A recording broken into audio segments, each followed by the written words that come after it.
verset 1 jusqu'à 15. 1 à 15. Ariko inyigisho yanjye irahera kuri verset 10. Mais mon enseignement va commencer à partir du 10e verset. Reka dusome mu izina rya Yesu. Amen. Nous allons lire. Bene data, sinabashije kuvugana namwe nkuvugana n'ab'umwuka, ahubwo navuganye namwe nkuvugana n'abakamere cyangwa abana b'impinja bo muri Kristo. Nabaramije amata, sinabagaburiye ibyo kurya bikomeye, kuko mwari mutarabibasha. Kandi nanone ntimurabibasha kuko mukiri abakamere. Ubwo muri mwe harimo ishyari n'amahane, mbese ntimubaye abakamere koko? Ntimugenza nk'abantu? Ubwo umuntu wese avuga ati njyewe ndi uwa Pawulo, undi akavuga ati ndi uwa Apolo, ntibigaragaza ko muri abakamere? Mbese ye Apolo ni iki kandi Pawulo ni iki? Si abagaragu batumye mwizera nk'uko Imana yabahaye umurimo? Ni njye wateye imbuto, Apolo nawe aruhira, ariko Imana niyo yazikujije. Nuko utera ntacyo aba ari cyo, cyangwa uwuhira keretse Imana ikuza. Utera n'uwuhira baravanye, kandi umuntu wese azahembwa nk'uko yakoze umurimo we. Kuko twembi Imana ariyo dukorera, namwe mukaba umurima w'Imana n'inzu yayo. Nk'uko ubuntu bw'Imana nahawe bungana, nashyizeho urufatiro nk'umwubakisha mukuru w'ubwenge, undi yubakaho. Ariko umuntu wese yirinde uko yubakaho, kuko nta rundi rufatiro umuntu abasha gushyiraho keretse urwashyizweho, ari rwo Yesu Kristo. Ariko umuntu niyubaka kuri urwo rufatiro izahabu, akubaka ifeza, cyangwa amabuye y'igiciro cyinshi, cyangwa ibiti, cyangwa ibyatsi, cyangwa ibikenyeri, umurimo w'umuntu wese uzerekanwa. Uriya munsi niwo uzawerekana, kuko uzahishuzwa umuriro, akaba ari wo kandi uzagerageza umurimo w'umuntu wese. Umurimo w'umuntu uwo yubatse kuri urwo rufatiro nugumaho, azahabwa ingororano. Ariko umurimo w'umuntu nushya, azabura inyungu, nyamara ubwe azakizwa, ariko nk'ukuwe mu muriro. Amagambo yanjye, amagambo ndi bwigishe, Les paroles que je vais enseigner, ni uguhera ku murongo wa 10 kugeza ku murongo wa 15. c'est à partir du verset 10 jusqu'au verset 15. Mu by'ukuri nta kintu gishya mbazaniye, Il n'y a rien de nouveau que je vous apporte aujourd'hui, biratangaje. mais c'est miraculeux. Ahubwo icyo tuje gukora ni ukwibukiranya, Mais ce que nous allons faire, c'est se rappeler les uns les autres, ni ukurebera hamwe uko dukorera Imana. voir comment nous servons notre Dieu ensemble. Haleluya. Amen, amen. Mushobora kuvuga mutese Peut-être dire, umuhagaze aho mbere kandi ukavuga ko nta gishya. tu te tiens ici des débats et tu dis qu'il n'y a rien de nouveau dans ce que je vous apporte, c'est quoi? Muri Yesu bihora ari bishya. Amen. C'est que tout est nouveau. Ijambo ry'Imana ni rishya. La parole est nouvelle. Kandi Bibiliya umwanditsi w'Abaheburayo yaravuze ngo uko muzajya mubona urya munsi we. Haleluya. Kugeza kuri 45.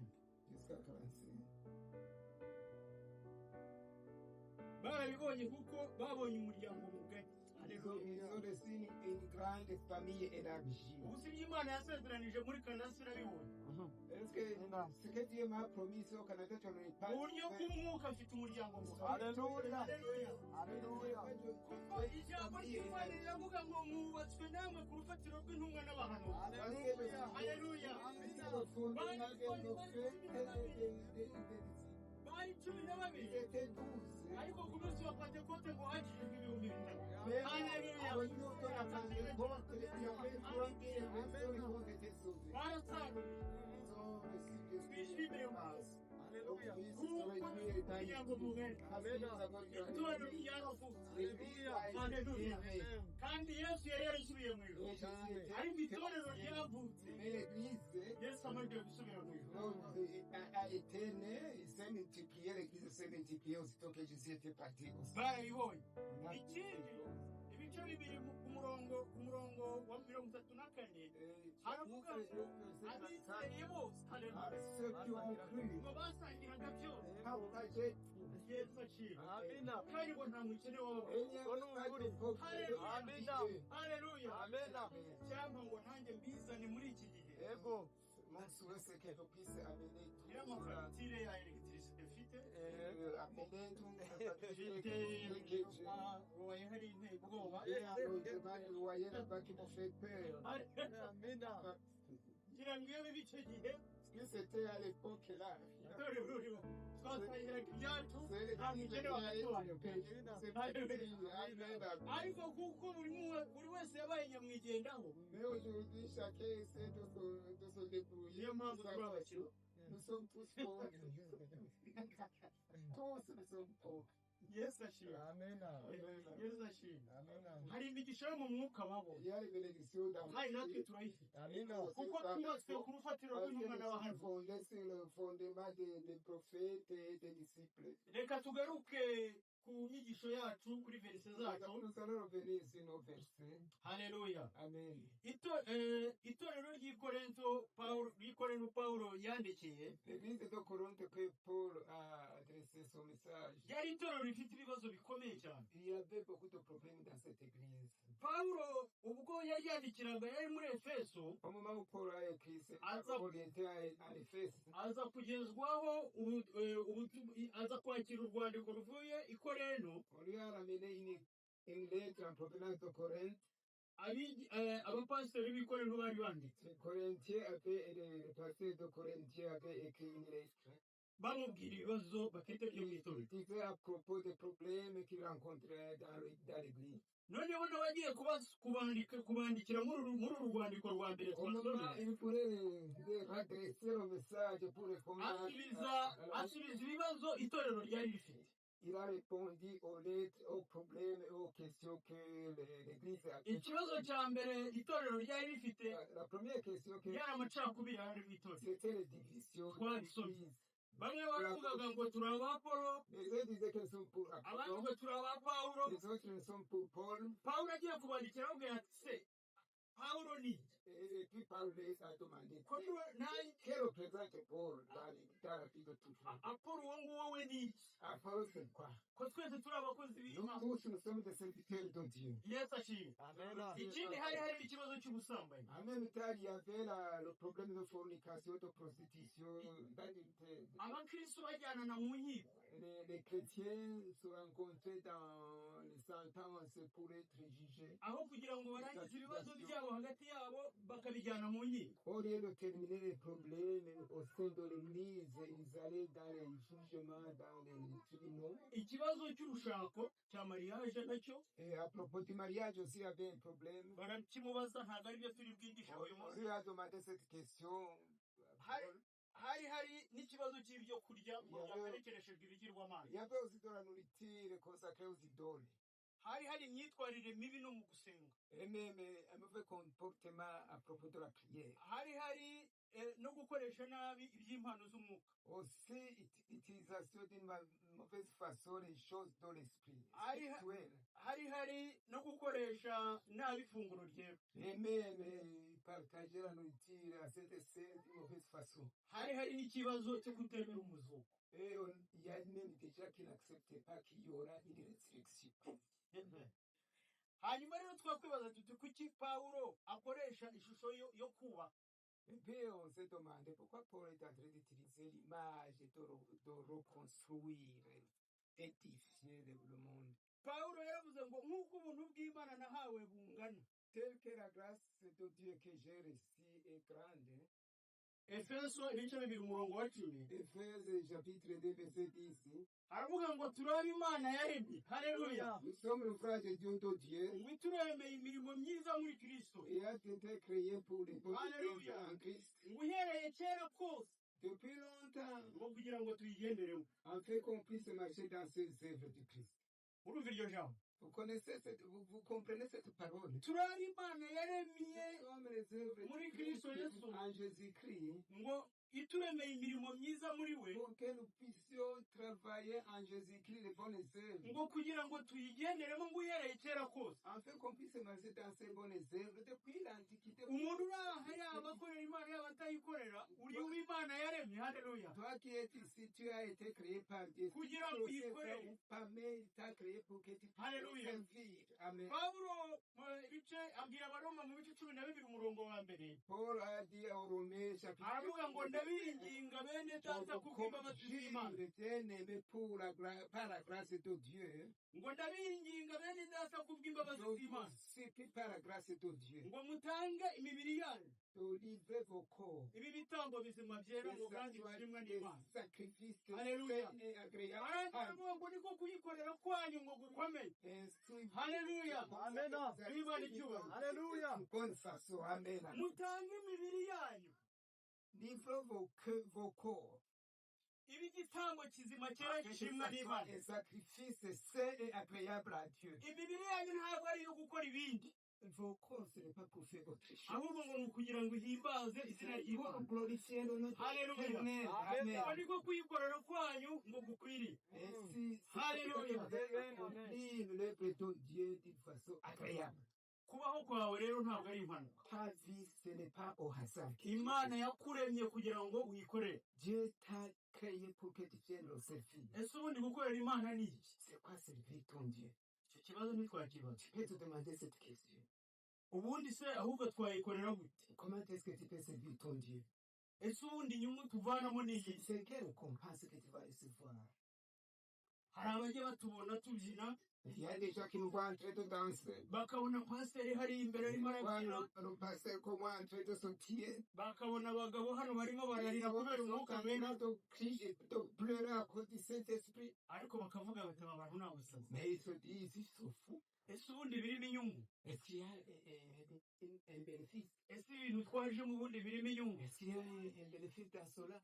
umunsi umwe abigishwa bakoze akanama Un gato, jour, les disciples ont fait une petite réunion. arabusaza dojeje Yesu ntiyarahari. bariherera. Et puis ils se sont mis à l'écart. buri gurupe rero burigira chef de bande, Chaque groupe a un chef de bande.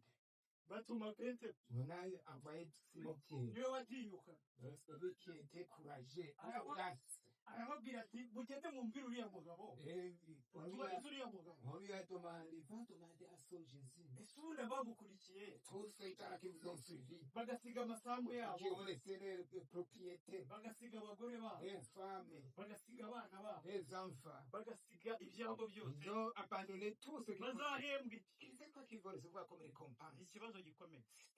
C'est une question délicate.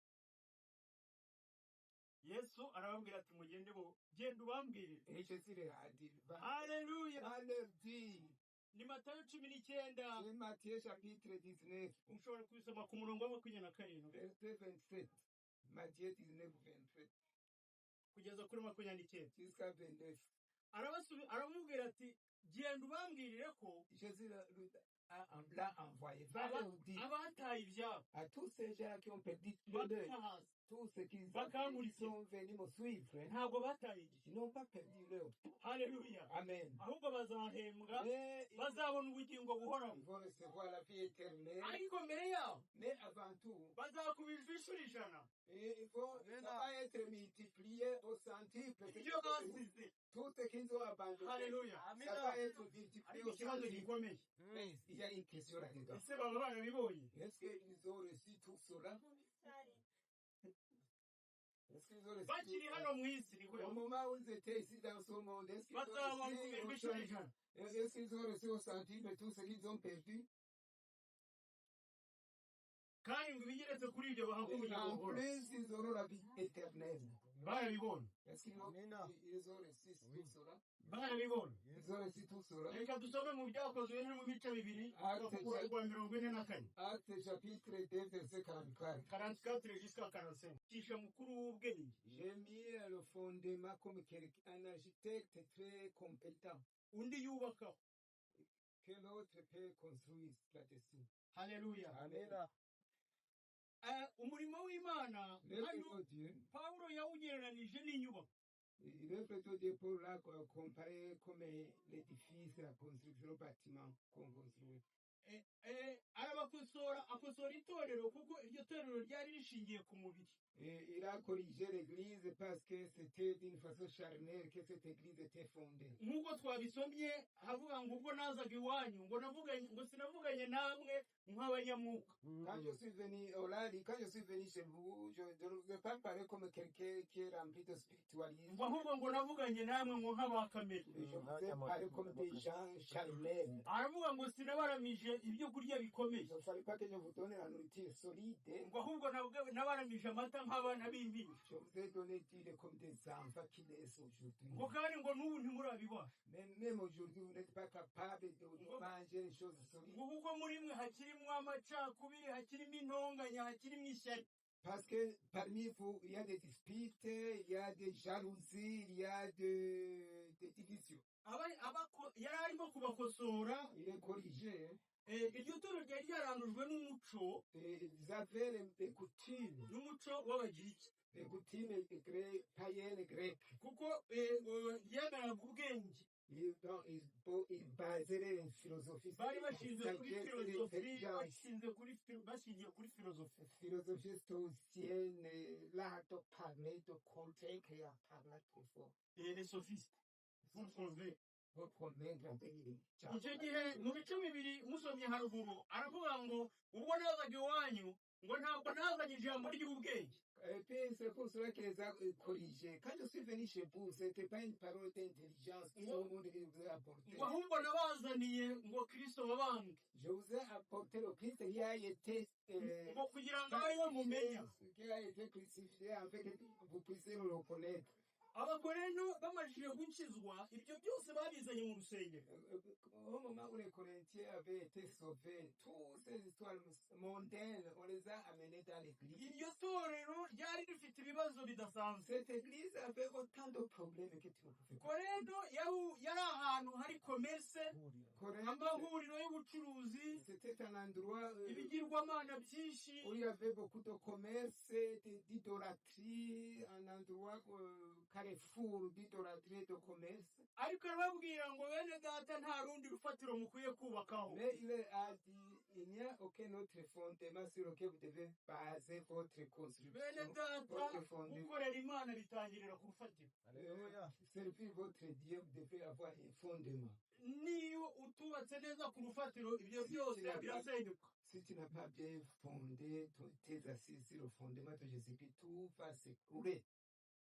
Yesu nawe yarabivuze muri Matayo ibice 7 ku murongo 24. Jésus-Christ l'a dit aussi dans Matthieu chapitre 16 verset 24. Aravuga ngo uwumva amagambo yanjye Celui qui écoute ngo ameze nk'umunyabwenge. il est ce genre sage et Ngo intelligent wubatse inzu ye ngo ku rutare. qui a construit sa Ngo maison sur le iyo roc. murabuje ngo umuyaga ukaza igatemba. Quand on va souffrir et qu'il y ait beaucoup de courant d'eau, Ngo abubatse ku musenyi ngo inzira agenda. tout ce qu'on construit sur le sable mouvant, la Ariko ngo maison wubatse ku rutare. Haleluya. mais à celui qui a construit sa maison sur le roc, la maison est solide.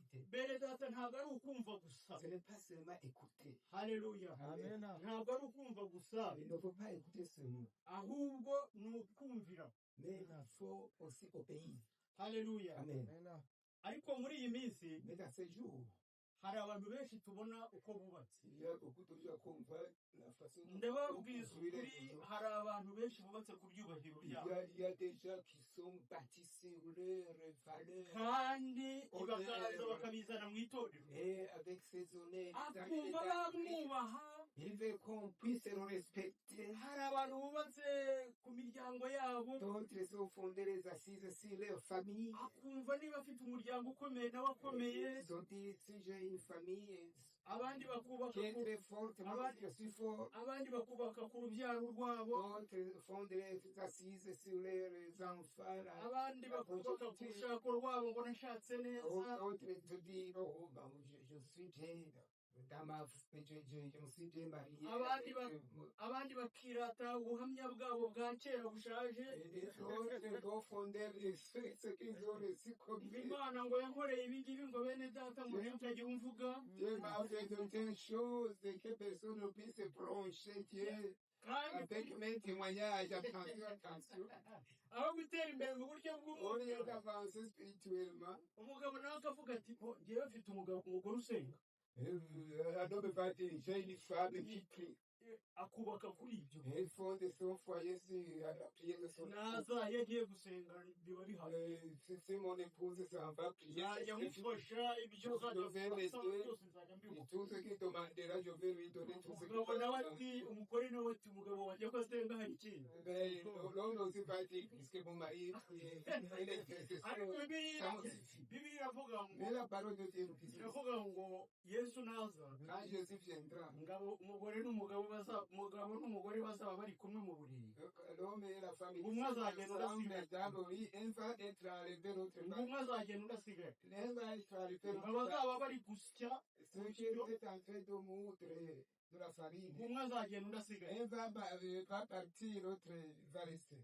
abana nabo bati mama arasenga Les enfants aussi disent, ma mère, na data arasenga baza mu rusengero kandi bakora umurimo w'imana et mon père aussi vient dans l'église souvent. ariko reka mbabwire Je mbabwire bana mureka vais vous dire, pour les enfants qui sont ici, niyo iso na nyoko même si ton père, ta mère, bagutwitira mu cyumba cy'amasengero qui te fasse naître dans l'église, dans les cellules de prière, noneho bajya kukubyara ntibajye muri materinite bakakubyarira mu cyumba cy'amasengero et ta naissance arrive au moment où on était dans le groupe de cellules de prière. hanyuma bajya kukwita izina bakakwita amasengero Et on appelle ma hobby de prière.